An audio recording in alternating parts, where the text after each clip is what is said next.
Okay, welcome. I'm Rich Lyons, Dean of Berkeley's Haas School of Business. I want to welcome everybody here to this Dean Speaker Series. It is, as you know, our highest level speaker series, and we also are welcoming a number of alums and students virtually, and we'll have room for Q&A coming in from them as well. Today's event, Dean Speaker Series, is co-hosted by our Center for Responsible Business and also BERC, the Berkeley Energy and Resources Collaborative, the student organization BERC. For those not familiar with our CRB, our Center for Responsible Business, let me just say a couple of words about it. It is what we like to call an action tank. It is really very focused on bringing students together, companies together, faculty together. How can we redefine the future? How can we create a more sustainable future? These are fundamental elements of our CRB, and most of you are familiar with it. It's one of our most active centers here at the school. Proudly celebrating its 10th year anniversary this year. The CRB Speaker Series, like this one, the Dean Speaker Series, focuses on bringing in speakers who embody our defining principles, our 4 defining principles, in the way they do their work and in the way they lead their organizations. This year, this semester, CRB has chosen to focus on one of those 4 defining principles of Berkeley Haas, and that is question the status quo. That's as fundamental as any of the 4, and of course that's a very Berkeley habit of mind. We're all very familiar with it, and they are quite focused on thinking about how that connects to the topics they go after. Today's speaker, Mark Tercek, is a perfect example of somebody who questions the status quo in so much of what he does. He is, as you know, president and CEO of the Nature Conservancy. This is the world's largest conservation organization. He's also the co-author of a best-selling book. I suspect many of you have read it or at least seen it, Nature's Fortune, How Business and Society Thrive by Investing in Nature. Before the Nature Conservancy, he was a partner and managing director at Goldman Sachs. He was at Goldman for 24 years prior to TNC. At Goldman, he managed several of the firm's key units in a lot of different areas. He was really a very rangy player at Goldman Sachs. And I must say, while I was at Goldman Sachs, he was a tremendous friend and really coach and mentor to me. So I want to thank him for that personally. In 2005, after those 2 decades as an investment banker, he was tapped within the firm at Goldman Sachs to develop the firm's environmental strategy and to lead its environmental markets group. So this was an evolution of his own profile within the firm, moving more and more toward an area of great purpose in his life. Inspired by the opportunity to help businesses, governments, and environmental organizations to work together in new ways, it was 2008 that he left to take the CEO role at the Nature Conservancy, TNC. TNC is known for questioning the assumption that business and environmental interests must always be at opposite sides of the table. You're familiar with that. Instead, it recognizes that working together, collaboration, is really essential to making the changes that we need to make as a world, as a society.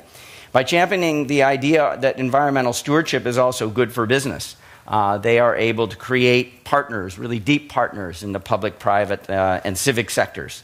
And those partnerships span a lot of different projects. He may talk a little bit about it. Without further ado, let me welcome and thank Mark Tercek for being here. Mark, thank you. Thanks, Rick. Thank you.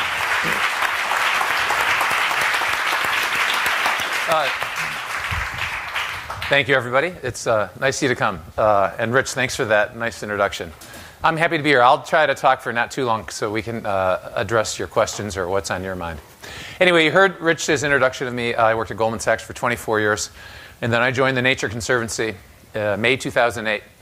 And I, of course, thought, what better place to hire the head of the Nature Conservancy than good old Goldman Sachs? But I learned when I started in the job that that's not how everybody saw it, including a lot of environmentalists. And I remember one episode or event in particular. It was in my early days at the Nature Conservancy, and I was at this big event in D.C. where many of the important people in kind of our space were there. So my counterparts, the CEOs of the other big environmental organizations, were all there.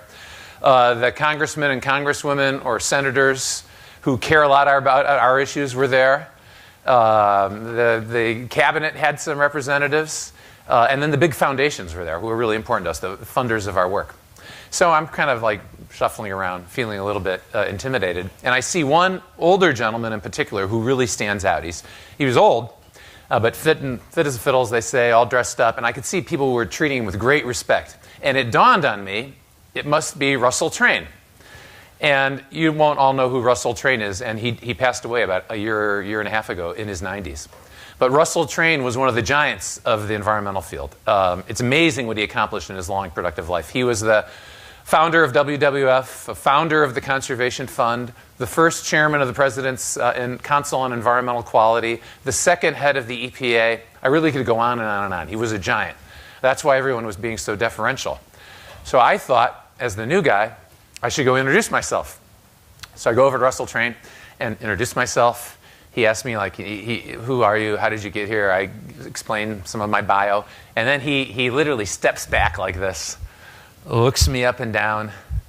Then he was a shorter man. He comes up right into my face, looks me right in the eye, and he says, kind of gruffly, but not unkindly, I don't think, "How the hell did you get from Wall Street to leading the Nature Conservancy?" And I sort of fumbled for an answer, but anyway, I'm going to tell you now what I should have said to Russell Train. What I should have said, if I were a little quicker on my feet, was all of us environmentalists should have great respect for what environmental organizations are accomplishing all around the world. I was a big fan of the environmental nonprofits when I was a Goldman banker. I'm a big fan, obviously, of the Nature Conservancy. I'm not here today to tell you all about the Nature Conservancy, but if we can do that on another occasion, it's a hell of an organization. Extraordinary, really. 4,000 people doing incredible work all around the world, sponsored and supported by incredible volunteer leaders and passionate donors. Amazing. And TNC is just one of many great environmental organizations. But what I should have said to Russell Train, number one, was environmental organizations, as good as they are, need to be open to new approaches, new ways of doing business, and indeed even new leadership. That's the first thing I should have said. Second thing I should have said is, in particular, we need strategies that will get more people on our side, more financial resources on our side, and maybe most importantly, allow for a better, healthier dialogue between environmentalists and everybody else. So let me tell you a little bit about those things, and then I'll give you one or two examples of what I mean, and then we'll do questions and answers, okay? So part one, why should environmentalists be open to new ideas? So again, I think environmental organizations are extraordinary. I really now know them all very, very well. The ones I know, and I know most of them, they're all worthy. If you happen to support any of them, they deserve your support. These are great organizations. But we have to be honest, we environmentalists. And we claim to be science-based, so we have to look at the facts. And the facts are we're not really getting the job done. You could say about TNC and others, we're winning lots of battles, but we're kind of losing the war. Why do I say that? Because the things we care about at TNC, they're very easy to track, and we track them. So I'm thinking about things like the things we'd like to see more of are healthy forests, healthy coral reefs, fish stocks, and grasslands, biodiversity itself. I could go on and on. All of those things are in sharp decline. Or we could think about things we'd like to see less of, like greenhouse gas emissions. And again, notwithstanding everybody's good efforts, we set record levels of greenhouse gas emissions every year across the world. And then when we look ahead, it's not encouraging, really, because our work will only become more challenging. Today, there's something like 7 billion people in the world, and by 2050, there'll likely be at least 9 billion, maybe more. So there's going to be more people. Even more significant for an environmentalist, billions of people an even greater number of people will be rising out of poverty and entering the middle class. I think that's a good thing, personally. It's not just something nice to say. That means people will have better roofs over their head, better access to energy, better education for their children, better food and nutrition and health. But as people enter the middle class, they'll consume more, and that will mean need for more infrastructure of all types around the world. It will mean demand for food, space, energy, water, and all of that will quite significantly challenge us on the environmental front. And then if that's not enough on the challenge front, we also have to factor in on top of that climate change, how a changing climate will impact the environmental issues we care about. So for those reasons, that's why I say environmentalists, we should all be very humble. Any environmentalist who comes here and tells you he knows exactly, he or she, they know exactly what will work, it's just kind of silly because, again, we're not getting the job done. We have to do more. So part one of my answer to Russell Train should have been, Environmental organizations should be open to new kinds of strategies and ways of doing business, and that probably means sometimes new leaders, and that's why the Nature Conservancy was interested in me. I'm just the fortunate person who got to get the job, because we need to be open to new approaches. Our work's not getting any easier. Then, okay, so what might my idea be? And it's not the only thing we do at the Nature Conservancy, but this is what I wrote my book about with my co-author, Jonathan Adams. And it's not so surprising, right, that a former investment banker would talk about saving nature as an investment opportunity. And so the notion is, and I'll give you a couple of examples later, and the book is chock full of them. The notion is, environmentalists like me, even including me, we want to protect nature because we think it's just the right thing to do. We think it's a moral imperative. We owe our children and our grandchildren a natural world that's as healthy as the one we enjoyed. Period, full stop. We love nature. And that's the ethic of most environmentalists. That's the ethic of our passionate supporters. And we love our passionate supporters. They're great. But there aren't enough of them. And the rest of the world, when they hear us talk about nature that way, I think what happens sometimes is they make the mistake then. They say, oh, I see, nature is like a luxury good. If you're really rich or times are very good, then with some extra resources you can worry about taking care of nature. But if you're poor, so if you're a poorer country, or if times are hard, then worrying about nature should be a much lower priority. I think that's, in fact, exactly wrong. And so in my book, I argue if instead we think of nature as an investment opportunity, a couple of good things happen. And indeed, we'll get more people, more money, and a healthier dialogue. So by investing in nature, I mean, think of all the infrastructure around the world, and we can call that gray infrastructure. Roads and highways, equipment to provide all sorts of services that humankind depends on. Infrastructure, gray infrastructure. Well, it's my view that we can think of nature as an infrastructure too. Green infrastructure, or natural capital. And this is not a new idea. I'll come to what's new later. But the notion is that natural capital produces, obviously, very vitally important services for humankind. Clean air to breathe, water to drink, food to eat, protection from storms and floods, a topsoil to grow our food, a stable climate. These are all services that we derive from nature. And in my view, we can invest in nature to protect them and get more of them. And, importantly, it's often a better deal to invest in nature than man-made equipment. And if we can find more opportunities to demonstrate that, I think we can get more people on our side, have more financial resources, and a healthier dialogue. So that's sort of the pitch of my book, okay? So now let me just go right to examples, okay? And there's so many now I can pick from. I'll start with the water fund because I think this will help you understand what I'm talking about. So right around the time I joined the Nature Conservancy, now almost 6 years ago, I learned of this little project we were doing in Quito, Ecuador. Quito is the capital city of Ecuador. It's a fast-growing city, and so the municipal water company was concerned about whether they would have, the citizens of Quito would have sufficient clean water as their city was growing. And so they were about to build or invest in significant amounts of additional plant and equipment to clean water. So a classic investment in gray infrastructure, plant and equipment, to get a very clear return, healthy water supply. So our local team showed up and knocked on the door of the water company and made a really smart argument, but it was a business argument or an economic argument. They did not make an environmental argument. They said to the water company, you can save money. We have a way for you to save money. If instead of building that plant and equipment, you invest upstream in protecting your watershed, that will be a lower cost way to get the water you need. Not only will it be a lower cost way to get the water you need, there'll be a lot of environmental benefits, community benefits, etc. But those issues were put aside for a minute. So the water company said, to their credit, that's kind of interesting. We'd be up for trying it. So TNC raised a very little bit of money, and the water company contributed a little bit of money. And we went upstream, and we do know how to do this. We went upstream and worked with communities of farmers and ranchers. This will only work if it works for them. And so we worked with those communities, and the kinds of things we did is we put up fences to keep cattle out of the river. We did plantings along the river shore to prevent sedimentation, dirt falling in the river. Better ditches to prevent fertilizer from running into the rivers. Nothing really that fancy, and stuff we did know how to do. And we were able to persuade these local communities that it was in their interest to do it too. It seemed to work. So then the Coca-Cola bottler and the brewer in Quito contributed a little bit more money. And it seemed to work even better because we had more resources now, we could do more. And so then the water company got permission from the regulatory authorities to charge everyone a fee in their water bill for conservation.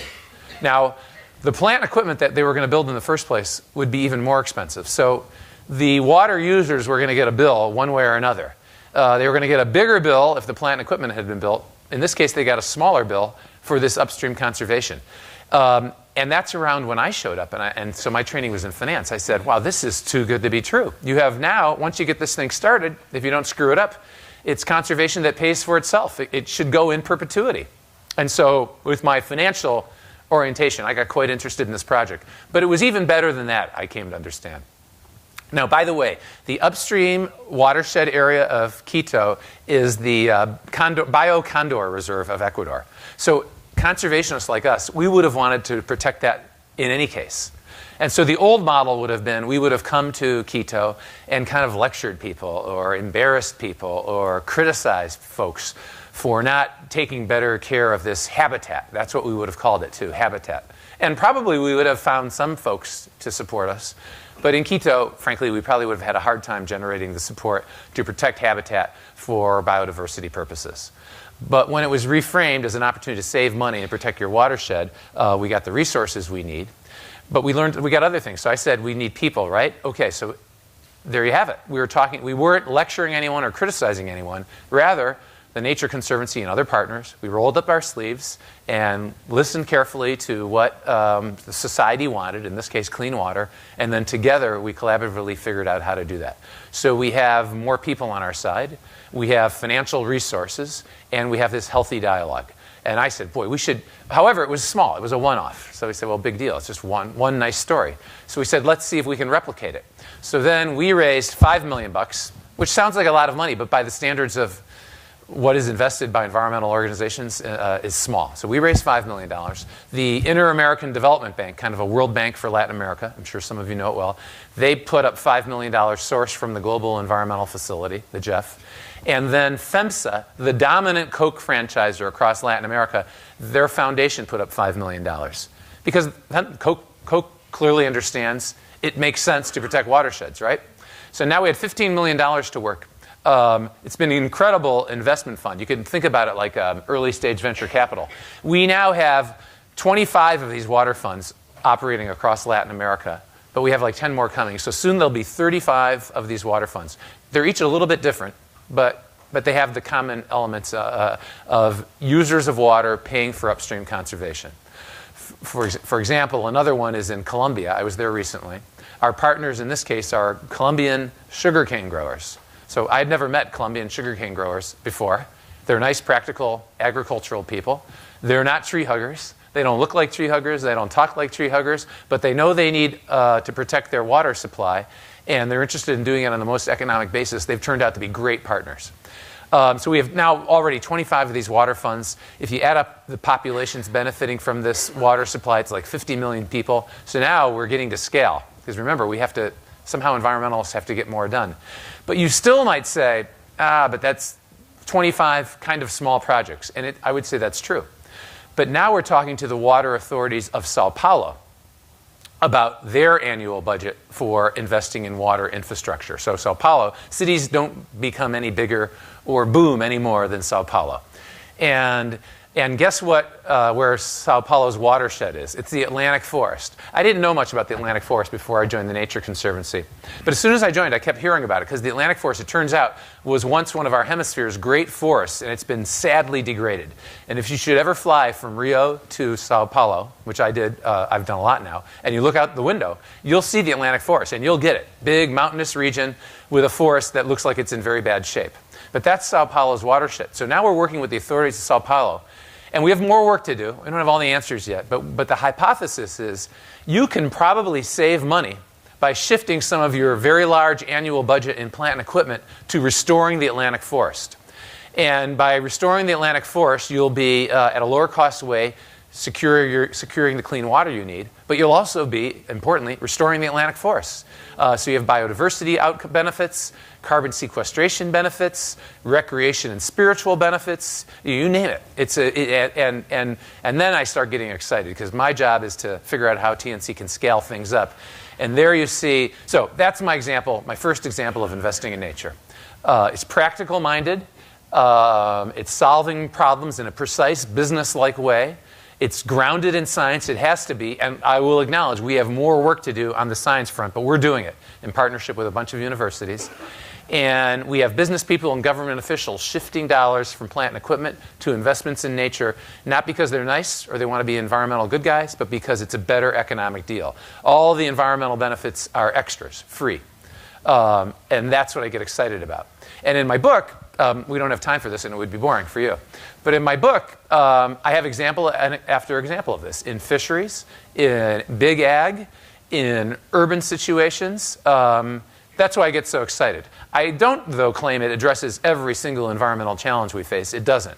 But I think it addresses a lot. And we get these outcomes that I think are so important. More people on our side, more financial resources, better dialogue. I'm going to give you one more example because it's kind of in the spirit of full disclosure.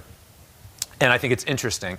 And it's relevant for a business school. And that's some work we're doing with Dow Chemical. I don't know, a couple of years into the job, I was giving a talk like this about the benefits of investing in nature and natural capital. And the people from Dow heard me.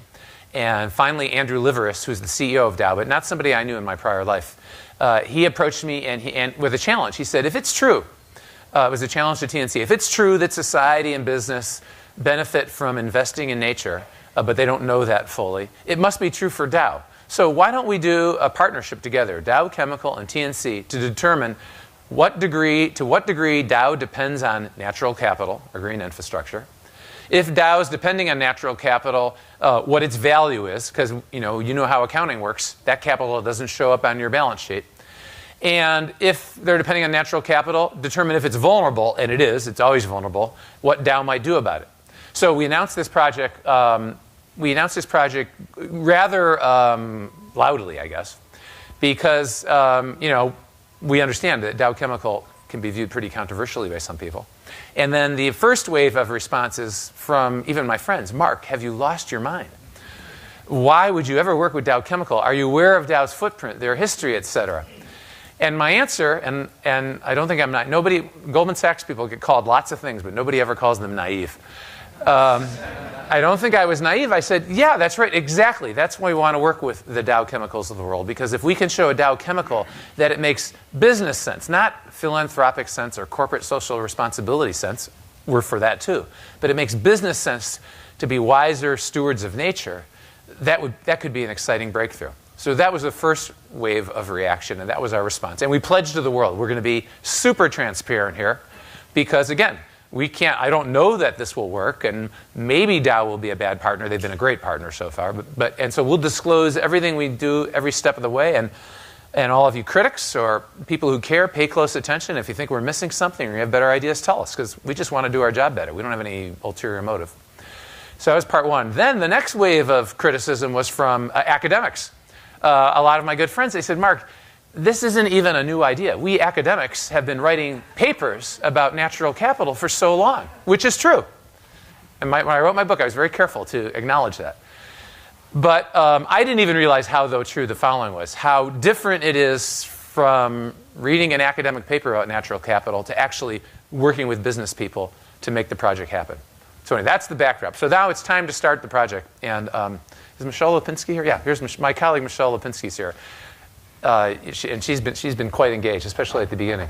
So we start the project, and so we're not stupid. We said we better send a good team down to. So we decided to begin our project in Texas, Freeport, Texas, where Dow's biggest plant. It's one of the biggest plants anywhere in the world. It's Dow's biggest plant, right in the Gulf.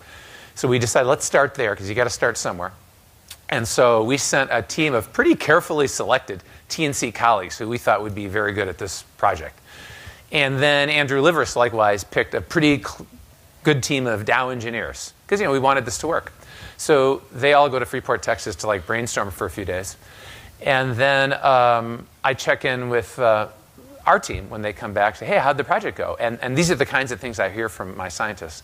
Mark, I don't know if I want to work on this Dow project. Those business people, they don't think like we do. Some of the engineers even seemed uncertain about climate change, and this doesn't look like it's going to be very worthwhile. So, doesn't sound very good. So then I call Andrew Liveris up, and he says, oh, Mark, doesn't sound like you had a very good meeting. My engineers say your scientists are kind of arrogant. They don't care about the realities of business. They don't care about our need to be quite precise in our investment decisions, et cetera. And that's when a little light bulb went off for me, because I'll admit, I kind of had, my view of this project was sort of mighty TNC would come down off of the mountaintop and show Dow the enlightened path forward. But it's so different than that. We learn at least as much from Dow as they do from us. That's the beauty of these collaborations. And that's where those academic critics were missing a little bit, because it doesn't matter if academics write papers for academics. I mean, it matters. We need that intellectual work. And then it's good no, and then it's also good. Well, no, you business school folks are different. I mean, it's also good that I wasn't even meant to be comedic, that line. Yeah. No, but then it was good too that environmentalists like us were reading the white papers carefully and paying close attention, but we were forgetting about that next, I think, actually much more important stage. Like, now let's get things to happen on this basis, and that requires mixing it up and learning from one another and being quite humble and understanding lots of things. Not only can they go wrong, they will go wrong. And that's what our critics have to understand. You got to take some chances if you want to make some progress in life. So now I'm almost done, but what happened in the project? So we went into the project, of course, with some hypotheses. So one of our hypotheses was, boy, Dow's plant is right there at the Gulf. And of course, they must have noticed that there's sea level rising, and we have more episodes of extreme weather. So our scientists said to the Dow engineers, are you concerned about sea level rise and extreme weather? And they said, of course we are. And so then our scientists said, what are you going to do about that? And they said, oh, we're going to build seawalls. You know, we know how to do this.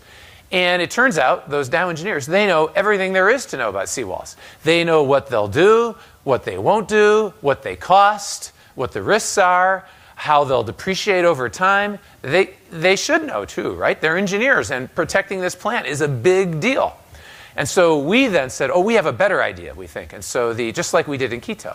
And so the scientists said, great, what's your better idea? And we said, we think if you invest in restoring coastal ecosystems, that will cost less, it will provide even more robust protection from storms, and you'll get all these extra co-benefits. And so the engineers said, that sounds great. Show us the data.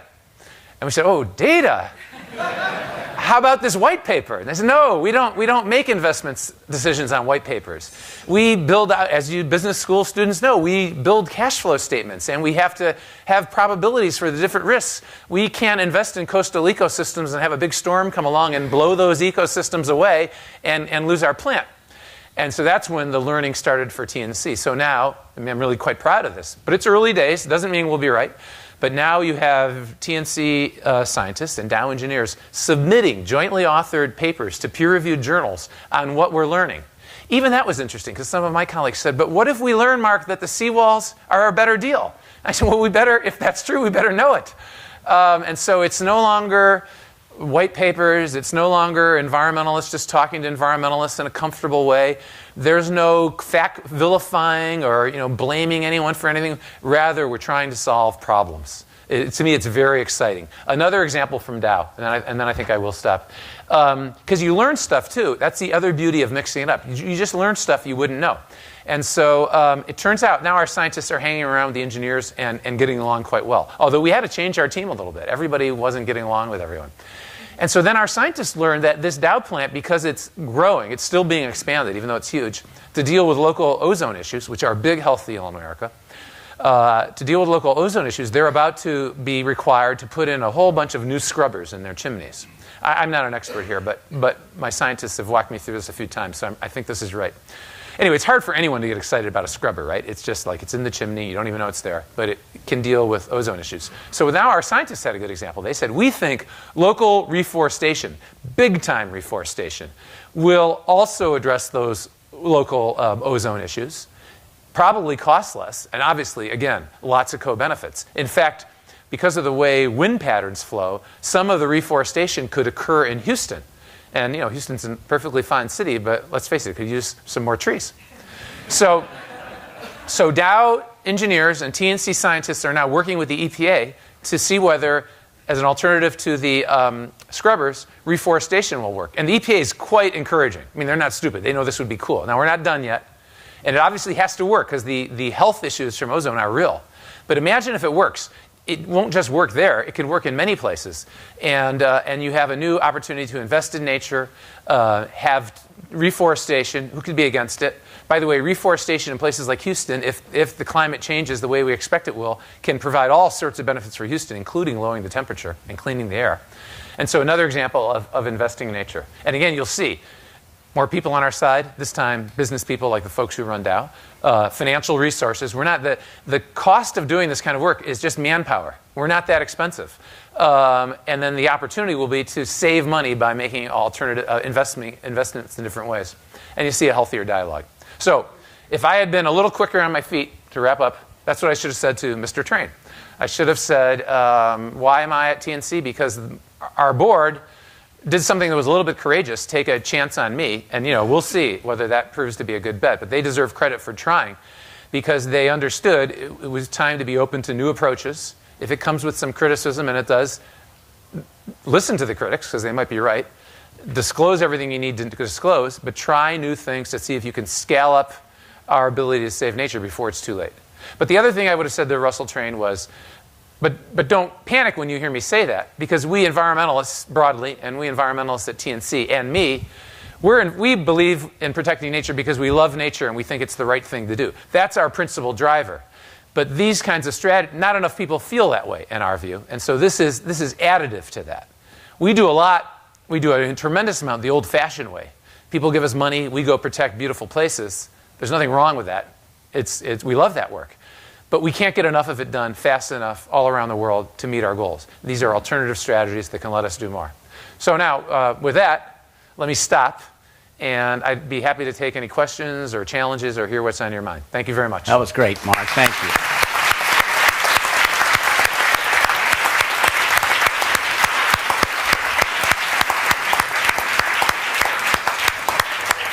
And as usual, we are creating a video, so please use the microphones. If you have a question, you can just step up and also line up behind the mics. Thanks very much.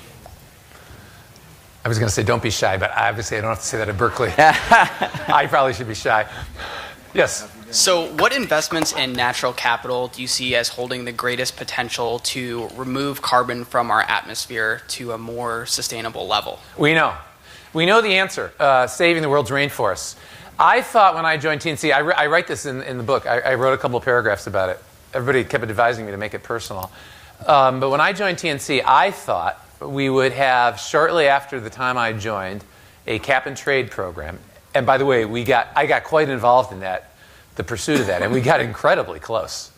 I think history will say, maybe President Obama should have put climate before health care. Who knows? Historians can decide that. We got very close. Had that cap-and-trade program passed, wasn't a perfect bill, but they're all imperfect. It would have regulated entities in the U.S. would have had three ways to reduce their emissions. They could just reduce their emissions. They could buy permits from entities who had more than they needed, or they could do so-called offsets by paying to protect rainforests around the world. And TNC continues to do a tremendous amount of work here. It's complex, for sure. There's risks. But I'm quite convinced, and there's a whole body of evidence that shows there's no lower cost way to reduce emissions than saving standing rainforests. And then, of course, in the case of saving standing rainforests, there's no better example of co-benefits, biodiversity, you name it. And I'm thinking about places like the Amazon, where, in fact, progress is quite good. Indonesia, we're working in each of these places really hard. Indonesia, where progress is really bad. Mexico, where it's somewhere in between. But we know it would work. Now, we don't have any comprehensive climate legislation, though, in the U.S. And then because we don't have it in the U.S., we don't have it in many other places, although we do have it in California. It's just getting underway, as you know. And California does have room for these forest offsets. So I think we know exactly what to do, but it would require We have a whole bunch of voluntary stuff that's going well, too. That's where our evidence comes from. But it requires comprehensive climate and energy legislation that will mandate reductions in emissions. By the way, one other thing I should say, because sometimes people hear me talk about our volunteer initiatives with the private sector, and they say, oh, great, we can, the hell with the government, we don't need them. No, we need the government. We need the government more than we need these voluntary initiatives, and this would be one great example. The back Yes. mic, please. Yeah, the back one is the next. Yeah. Hi. Hi, thanks for coming. I really appreciate it. And I really love your success stories on market-based approaches, but you kind of partially answered the question, but where do you see, particularly working with corporate partners, where do you see the limit or the line between market-based approaches and when regulation should be the appropriate approach in terms of what's optimal? Yeah, we need tons of regulation. So I'm glad you're asking about this. I mean, I'm kind of repeating myself, but the problem we have right now, we environmentalists, and me in particular, I had to move to D.C. for this job because I'm supposed to be on Capitol Hill achieving legislative breakthroughs, but it's not a very good time for that. And so, but we're fighting hard. We're fighting very hard. In fact, I think the Secretary of Interior is going to have some good news later this week. It's not hopeless. But so then we say, okay, what can we do in the meantime? So we think these voluntary initiatives with people like Dow are quite helpful because another thing happens in these partnerships. It's really encouraging for me, at least, and I'm thinking of Dow in particular. We get to know one another so well. We become much more sympathetic of their challenges and vice versa. And then we learn we have all these things in common we didn't know. So Dow, in connection with some pending water legislation, Dow is going to Capitol Hill with us. And it's a much more powerful way for me to advocate for. If I go by myself to Congress and say, here's why I'm for environmental reasons, they say, tell me something I don't know. You're an environmentalist. If I come along with Dow, who employs a lot of people in this congresswoman or senator's district, they pay close attention. So we really need better regulatory policy. The best example, of course, is in climate, but there are so many examples. I almost don't know where to start. But like in our work with fisheries, again, we think we're showing it's really hard to. We have a lot of environmentalists broadly, not only TNC. We have a lot of success fishery by fishery. And so we think we are showing you can invest in fisheries too, kind of create no-take zones that become fish factories, if you will, where fish spawn and grow, and then they spill out, and then you need to. At first we stop there, and then we say, oh, it didn't work, because they come out, and then they all get devoured. So then when they come out, then we create kind of property rights in the fish, which is actually in the fishermen and fisherwomen's best interest. However, we just have these voluntary initiatives, and again, we need the government then to help us scale that up. So we need government here, we need it everywhere. I'm sure there are people here at the business school who are more expert in that than me. But my point is, we love our voluntary initiatives, but they are insufficient. Thank you. Yes, ma'am. Following on your point that environmentalists need to be open to new ideas and leaders, what backgrounds and perspectives do you think, other than Wall Street, are still underrepresented? Oh, man, it's a really good question. So many. We were talking about this a little bit right before I came with Rich and his colleagues. Take TNC, for example. I'm just, again, using TNC as it's the org I know best. So 4,000 colleagues, incredible people. Just, Goldman Sachs embarrasses me now. We used to brag about hiring the best and the brightest, and we'd always brag about how hard we worked. Well, TNC, our best and brightest, are every bit as bright and best, and they work every bit as hard. Incredible people. But just because of the nature of the way our organization grew over time, you don't want to overgeneralize, but they have a lot in common. And if we're going to be successful going forward, we need to mix it up more. So we need people with backgrounds like mine. We need more financial minds for sure. But then, I told you in the keto thing, we have to go upstream and work with those local communities. It's easier to say than do. So we need anthropologists and social scientists. And then what else do we need? And then we have to, we environmentalists have done a horrible job of explaining our work. I mean, if you think about it, right? Who would be against nature, right? I mean, obviously, it ought to be a nonpartisan issue. We all depend on nature. Yet it's become this toxic partisan issue. So we need to be better diplomats and politicians and better communicators. I don't know where to stop, really. Then at TNC, there are great environmental organizations who have been focused on urban environments. We haven't been, but now we are, because the kinds of strategies that I'm excited about or that I'm talking about really apply well in cities. But now we need different kinds of colleagues. Final comment, I guess, is we need to be hugely more diverse. because the environmental business, in most respects, I'm generalizing, but certainly TNC, it has tended to be a movement of well-to-do people, not necessarily mega-rich, but well-to-do, white, good people. God bless these people. They've been passionate champions of environment, but the world's changed so much, and so we need to look more like the world we seek to serve.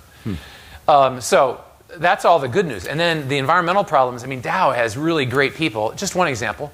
I've got a bunch of companies like this I can talk about, and they're hiring people to deal with all these issues with different kinds of skill sets too. And so then you might say, well, then do you have some good ideas on where I can get a job? It's sort of at that, it's not quite there yet. So if you want to work in our field, I think you have to be a little bit of an entrepreneur to find your niche. But almost every background, I think, applies. It's challenging for us. We have to really shift gears fast in terms of who works at organizations like ours and how we work together, and it's hard, to be honest. It's easy for me to say, here are all the things we want to do. I think they make sense. But then doing them all is hard because we need to work differently with different kinds of people. Thanks. Yes, ma'am. This is a subset of the communication problem. I'm curious about, there's the word sustainability, and there's triple bottom line, and there's natural capital, and there's hybrid capitalism. And it seems like, do you see any way that the environmental movement can unify and start kind of talking and messaging itself all in the same way?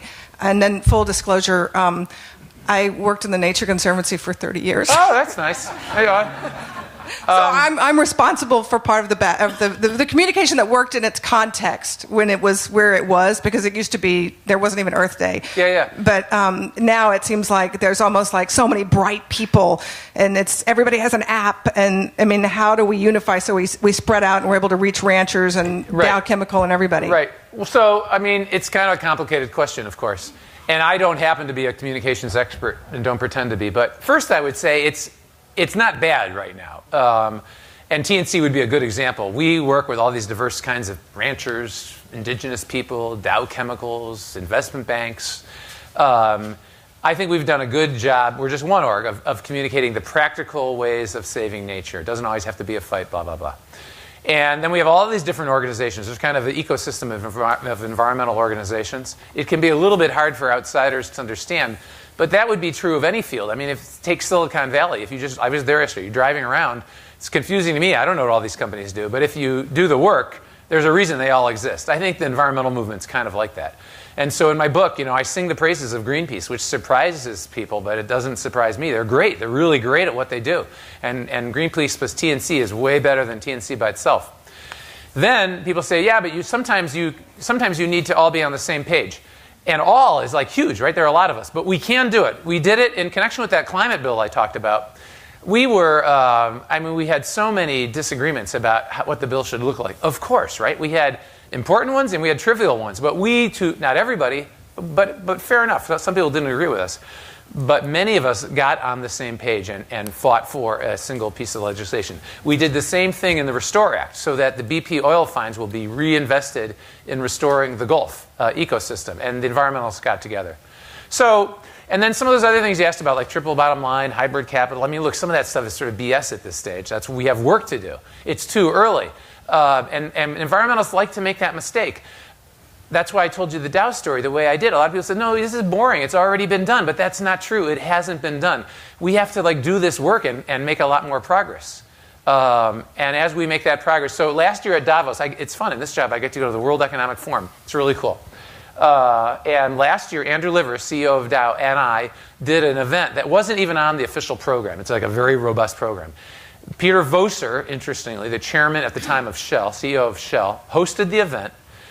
Come here, Mark and Andrew Liveris, talk about the Dow TNC project. Everyone we invited came. And they didn't come to see me, believe me. I might have been mildly interested in what's this guy have to say. But they were keenly interested in what Andrew Liveris would say. They wanted to know, is it true that you can work with someone like TNC, do something good for the environment, and improve your business at the same time? Because if so, we'll want to do that too. And that's how I think this stuff is going to scale. But we need evidence of success. Thank you. Oh, who's next? Hi. I have a question. what does it take to replicate the beautiful examples you share with us today, but at a significantly faster pace? Because we just have a couple of them. And just linked to that question, you start by saying that we're sort of losing the battle. So could you share your long-term vision of when do you feel that we're going to start tipping that to the other side? Yeah, okay, so the most important question to ask me, CEO, and this is what I always tell my board, this is where they should focus too. The most important question to ask is, okay, you have all these like cool ideas, and they seem pretty good. Right? If you look at these little anecdotes, you say, wow, it seems to work. How do you scale it up fast? So that's what modern day environmentalists have to figure out. So I gave you one good answer. With the Dow stuff, we're publishing everything we do as we go, and we're telling everyone about it. And it's not to brag, it's because if our ideas are any good, we want business people to replicate them and emulate them. And I think that will happen. The water fund story, same thing. So now we have water funds in Africa. We kind of stole the idea from the U.S., but now it's getting momentum in the U.S. And we just and companies like look, I'm not saying companies are always perfect. They're not. They make lots of errors, and organizations like us have to really be careful. But companies like beverage companies, they're not stupid. They get if there are better ways to protect watersheds, they're for it. And so we're doing a lot of that stuff. There are all those questions about regs. We need that too. There's been a little bit of discussion about the need to better communicate. I think that's pretty important. So TNC is trying to do that. That is not my area of strength. But that is why I wrote the book. I thought at least maybe some people would read the book and see that there are these ideas out there. So those are the kinds of things. And then as for my view, of course I'm optimistic. I mean, you have to be optimistic. If you work at TNC, it's fun. You come to work every day. Maybe you wake up in the morning and you read a bad story about some environmental bad thing. Easy to do, right? It's there in the paper every day. So you're discouraged. Then you go to work and you get to start working on one of these projects, and you feel good because we really get stuff done. So it probably pushes us a little bit in the optimistic camp, maybe even more than it should. But that's good because that, as business school people, you'll get that. You can get more done in that optimistic can-do frame of mind. But why else am I optimistic? If I go to Davos now, it's quite encouraging, really. There's not a CEO at Davos who won't meet with me if I ask for a meeting, because they all know. These are the guys running, they're mostly guys, but they're not all guys. These are the people running the world's biggest companies, and they all know environmental issues aren't going away. We got to be smarter as business people. And that's true most places. It's not true right this minute at Capitol Hill. I think that will change. It's true in California, right? You see governments getting their act together. And then final reason for optimism is young kids. So like I have 2 boys in high school. They're not geniuses, I promise. They're like good boys. Maybe they pay a little more attention to this stuff now because I have my job. But I see in their science classes, their science teachers are really doing a very good job compared to the way mine taught me of they're learning normal science, but they're connecting it very nicely to real world problems. And like my boys, they care about the environment. They're paying close attention, and I see that all over the place. So we got young people on our side. We've got business increasingly getting it. I think government's getting it. We know much more. We have far more knowledge than we used to. And then I guess the final reason for optimism, it's a dual-edged thing, but things like Hurricane Sandy, I'm an old New Yorker. I'm not going to take Hurricane Sandy lightly, a devastating storm, but you'll notice Governor Cuomo, Mayor Bloomberg, even Governor Christie, nobody was like challenging whether climate was changing or not. They said, well, Jesus, we got to get on with dealing with this stuff. So some of the bad news helps too. Yes.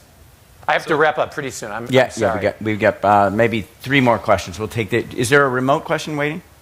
Okay, so we'll take I'm sorry, just the next 2 in the back and then 1 remote question. That'll be the last 3. Sorry. So I'm curious about the examples you gave where you're talking about, the project needed to have some financial or economic or positive NPV to show your partner that you're working with. So I wanted to know in cases where that doesn't happen, for example, with the Dow case, where maybe building the wall was cheaper or made more economic sense in the short term. How do you convince, or how do you work with partners? Is it to take more, I guess, of a values perspective versus a business or economic perspective? Okay, so I get the question. So it's important. So today I was talking to you about, and I wrote a book about those win-win opportunities, because I think it's like really colossally foolish not to take advantage of those opportunities to the full extent. If there are instances where you can save money by protecting nature, I think we should do that to the maximum extent. But I agree, it doesn't address all problems and challenges, for sure. And even, by the way, that kind of work that I was talking about is a minority of TNC's work right now. Most of our work is still the more old-fashioned model. It's a great model. Kind people give us money. Sometimes companies give us money too, because companies do philanthropy, but not really that much. Good government leaders choose to do the right thing, and we protect nature because it's the right thing to do for recreational, spiritual purposes. Or we protect nature because people need it to be protected. I talk about in the book, I grew up in the city of Cleveland. My grandparents were immigrants from Eastern Europe, so my childhood was mostly spent working in our garden, and we had I grew up right in the city of Cleveland. We had peach trees, plum trees, cherry trees, apple trees. It's really remarkable. And I hated all that work. That's all just work, work, work. Suddenly, everything died. And that was when the Cuyahoga River caught on fire. And America woke up. President Nixon was our president. And in his regime, I think he was a little cynical about it. That's what historians tell us. Who cares? In that era, we created the Clean Air Act, the Clean Water Act, the Endangered Species Act. We formed the EPA. I could go on and on. And so we can do the right thing when it is expensive. And that is at least as important, but probably even more important than what I was talking about in my speech. But the speech is a way to get more people on our side and more people engaged. And then there's crossover. I promise you this happens. In fact, I'm an example. I didn't grow up as a nature boy. There's crossover. You get interested in this win-win stuff as a business person, for example, and then you start paying more attention to nature, and then you fall in love with nature and want to do it because it's the right thing to do. Thanks, Mike. How about the remote question now? Please, Mike. Sure. You've answered most of these questions. Here's one. It's a bit of a twist from Claudia Martinez in our evening and weekend program. As someone who believes the environment is a good investment, what is your view on the fiscal and resource management capabilities of the California State Parks Department? Oh, I don't know enough. I'm sorry. I'm not expert. I have the general impression that you're, in my view at least, your elected officials do a pretty good job of trying to do the right thing, but I don't know the details. I think California's leadership in climate is really very important because we need leadership somewhere in the U.S., and so it's good to see some states doing it, and let's face it, California's a big one. And so we did get engaged. When you remember there was that campaign, we have a California chapter that could answer that question really well. But I remember, because at my level I got engaged, when there was that effort to do away with California's climate initiatives, we got engaged on the other side of that. But I'm not really an expert in the California regulatory thing. Thanks. Okay, last question, please, sir. Hi, my name is Zaki. So I'm from Indonesia. I spent the last 3 years working for the government of Indonesia, fighting deforestation there. So I went to Brau, to Kalimantan, so I applaud TNC for helping my government to fight deforestation. Because if we don't do anything in Indonesia, like in 100 years, Indonesia will lose its forest. So I thank you for that. So I think it's not more of a question, but more like a suggestion. I agree with you that it's really important to involve the government. And what I feel really work in Indonesia is that we need to create public pressure to make sure that the government act on that. And there are two things that I learned there. The first thing is, in such countries like Papua New Guinea, DRC, Central Africa, there's like big lack of data there. And if we want to go to the government, we need to come with data. And so I will suggest organizations like the TNC to really help the government to build data, like the rate of deforestation. Every year, not every country has access to satellite images. That's how I convinced my government to work with Google to finally get the satellite images to monitor the forest. And the second thing is, once we get the data, it's a matter of public transparency. There's never been in my country, in Indonesia, that news about forests come up in the first page. And I really want to have news about the rate of deforestation is getting higher and higher to be there in the first page, so it can create public pressure. I saw this happen in Brazil when the people there celebrate when the deforestation reduced to 80% in 5 years. That's amazing, and it goes to the first page of newspaper there. And when there's an illegal logger, it's like it was shown on live television. So I really believe that if organizations like the NC can help, one, to build strong database for these countries, and two, push for public transparency, that will be really help to build the pressure for government to really help this effort? I agree 100%. No, those are really wise comments, and I agree 100%. You should come work with us in Indonesia, by the way. And I should say though about Indonesia, we're encouraged. It is scary, right? The rate of deforestation is very high, but in Brazil it was scary, and we've made great progress doing the kinds of things you suggest, and it's getting more and more traction in Indonesia, and it's a reason to be cautiously encouraged. But there's a lot of work to do. But I agree with all those wise comments. Michelle, are you sticking around at all? Here's my colleague, Michelle. I apologize. It's going to be rude. I'm really going to run now to my car and go to the airport. But Michelle's here if any of you are interested in learning more. Thanks very much, Rich, for inviting me. This was really fun. Thank you, Mark. Thank you, everyone. Thank you. Thanks again. Thank you very much.